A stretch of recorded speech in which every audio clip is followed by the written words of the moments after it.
This is a declaration of war by the rebel faction of the NCP led by Ajit Pawar. Praful Patel appears to be the architect of all of this. Remember that Supriya Sule has just fired a big shot by labeling Praful Patel as the person who has orchestrated all of this. He's been labelled as a traitor, and now the rebel NCP group has declared war right back, claiming to be the true owners of the NCP identity and symbol, and that they have all the numbers. Rajdeep Sardesai is with us, breaking all of the stories and developments on this unfolding Maharashtra drama.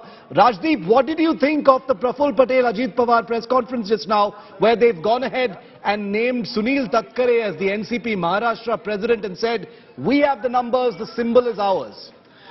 Look, if till yesterday evening we thought that all of this was orchestrated in some way by Sharad Pawar, that he was in a way had given implicit consent, if not explicit consent to the rebels, that number of them like Praful Patel are extremely close to Mr. Pawar, so it was difficult to imagine them breaking away without some kind of sanction from Mr. Pawar. Events of the last few hours clearly suggest that the first war which is being fought is for control of the NCP, where Mr. Pawar, Sharad Pawar and his daughter are on one side, and the likes of Praful Patel, Ajit Pawar are on the other. The battle is over the symbol, the battle is over MLAs, the battle is over control of MPs, and the battle essentially is for control of the party. What we are told, Shiv, is over the next 48 hours, Mr. Pawar will be in Mumbai. He's called a meeting on the 5th. He will be meeting various local leaders in Mumbai. A parallel meeting has been called by Ajit Pawar and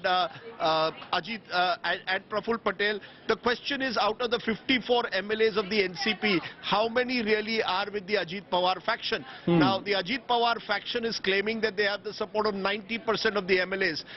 But we still haven't seen any written evidence of that.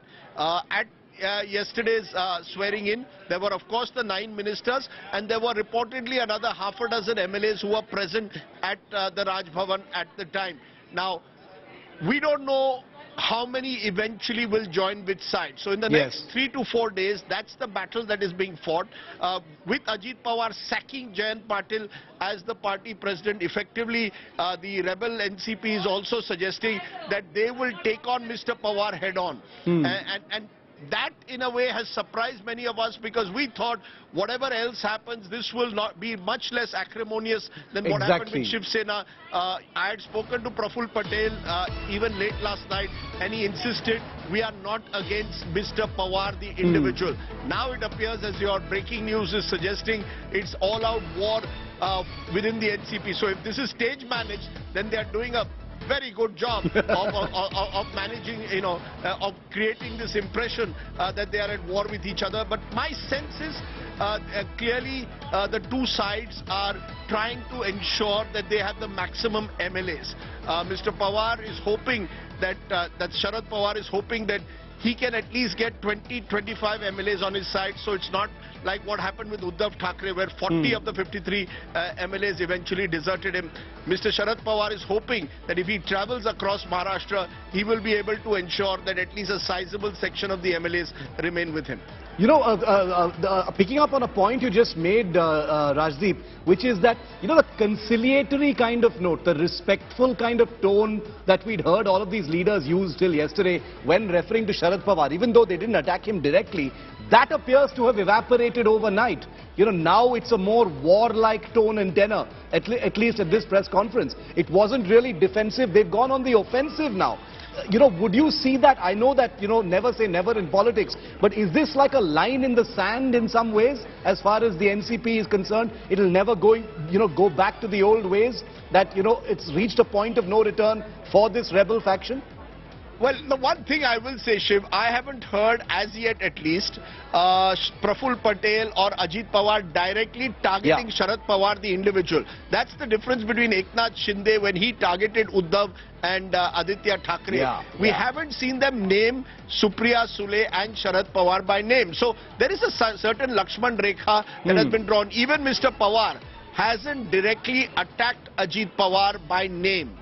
So short of the name calling, you could say it's war between the two factions for control of the party. It's very interesting that Mr. Pawar will hold his meeting at the YB Chavan Pratishtha, at the YB Chavan Center in South Mumbai, which is traditionally seen as the NCP headquarters and which is controlled by Sharad Pawar, while the rebels are going all the way to the suburbs to where Chhagan Bhujbal controls an education institute. Look, this is a party which has shared the spoils of power for years. The only thing that holds the NCP together is power. If you look at the NCP that was formed in 1999, they formed it by taking on Sonia Gandhi on foreign origins, but months later had an alliance with the Congress.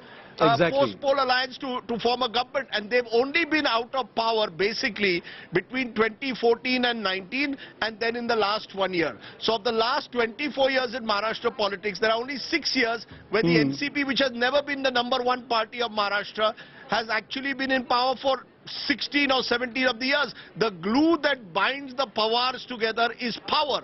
It's power, and this is power play in a way, and we'll have to see which side is able to live without power for the longest time.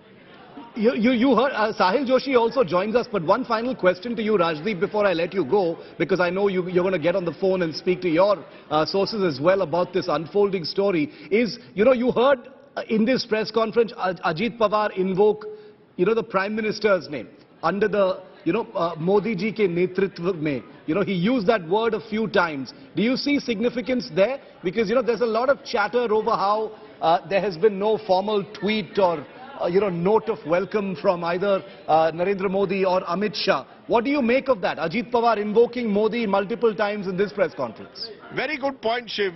It's very interesting, as you put it, that not a single major BJP leader, neither JP Nadda nor, forget about Prime Minister Modi and Amit Shah, have tweeted welcoming Ajit Pawar. It is embarrassing. Let's be honest, this is the leader you said chakki pissing. To use the words of Devendra Fadnavis, this is the leader about whom Prime Minister Modi, when he spoke about the cooperative bank scam and the irrigation scam only last week, not even a year ago, last week, he was seen at the center of it. There's an ED inquiry. How do you welcome openly someone like Ajit Pawar? So I think the national level BJP is a little wary of being seen to be overwhelmingly welcoming Ajit Pawar, which is why you could perhaps see why Ajit Pawar has to invoke Prime Minister Modi. He has to now prove, Modi ji, I'm loyal to you. I've forgotten my uncle. I'm now with you. He has to somewhere convince the BJP leadership that, don't worry, I won't leave tomorrow and go back to Sharad Pawar like I did in 2019. Yes, Praful Patel, important character in all of this, because Praful Patel has links between Delhi and Mumbai. Remember, Ajit Pawar has practiced all his politics in Maharashtra. Praful Patel has practiced almost all his politics in Delhi. So he is the link between the BJP central leadership and the state leadership. And it's no secret that he's the one who's been, in a way, pushing and goading a lot of the Maharashtra NCP leaders to join the BJP. So Praful Patel clearly is a key member of this rebel group that has been forged.